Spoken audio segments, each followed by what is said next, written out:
En 1957, unos poquitos años después de que muriera Stalin, dos periodistas soviéticos reciben la tarea, el encargo de escribir un informe sobre cómo sería la Unión Soviética en el 2017, es decir, 50 años después. Y lo cumplen. Y en ese reportaje aparecen descriptas como imágenes de futuro, predicciones y pronósticos, los más diversos aspectos de la vida social de esa Unión Soviética imaginada. El sistema de salud, el sistema de transporte, el estado de las poblaciones que componían las repúblicas de la Unión de Repúblicas Socialistas Soviéticas, la carrera espacial, el estado de las enfermedades, en fin, una serie enorme de aspectos. Todos esos contados bajo una especie de principio utópico, que es que la Unión Soviética del 2017 habría eliminado los padeceres, las desigualdades, los malestares, constituyendo así una sociedad ideal, una sociedad sin malestar, una sociedad utópica.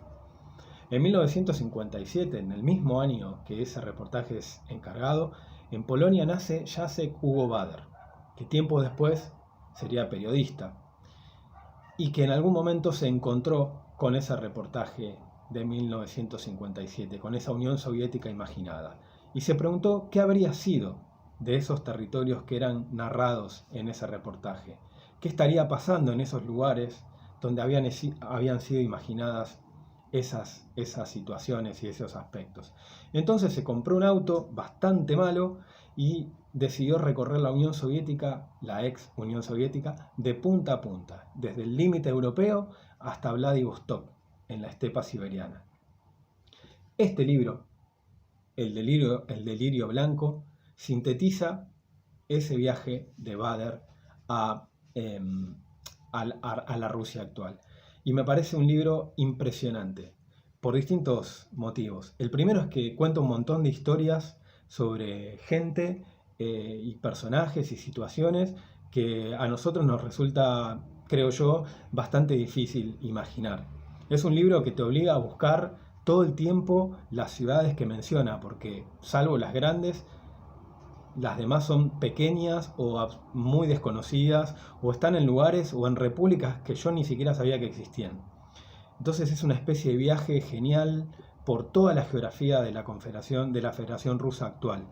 Muy, muy, muy interesante. Por otro lado, esto cuenta historias que en casi todas las narrativas sobre el asunto son muy marginales. Desde los manicomios, los psiquiátricos, los efectos de la experimentación nuclear, no solo en Chernobyl, sino en otras zonas de la ex Unión Soviética, los pueblos pastoriles de la estepa siberiana, el punk en Moscú durante los últimos años del régimen soviético, en fin, una cantidad de historias muy alucinantes, muy bien contadas, con mucho reportaje y entrevistas a los protagonistas de esas historias, lo cual también le da un nivel de materialidad que lo vuelve muy, muy, muy interesante. Y el otro punto es que justamente creo que una de las grandes claves del libro está en ser la posibilidad de medir un contrapunto en cómo se imaginó una situación y qué pasó efectivamente con esa situación o qué pasó con esos territorios. Medir, esas imágenes de futuro y medir también la distancia con lo que sucedió. Ninguna imagen de futuro se cumple, nunca, en ningún lugar, pero es interesante ver también cómo se relacionaron esas proyecciones con lo que sucedió después. Y lo que vemos es, por supuesto, una divergencia absoluta, porque mientras el reportaje de 1957 nos proponía mundos cuyas injusticias habrían sido resueltas, lo que Bader encuentra en la Rusia actual es todo lo contrario, es un país muy desigual, muy violento, muy mafistizado y que ha vuelto la vida muy difícil. Y ese creo que es el otro punto interesante de este libro. En un momento en el cual se tiende a homologar o a suponer que el comunismo sigue siendo un atributo o una característica de la Rusia contemporánea, el libro,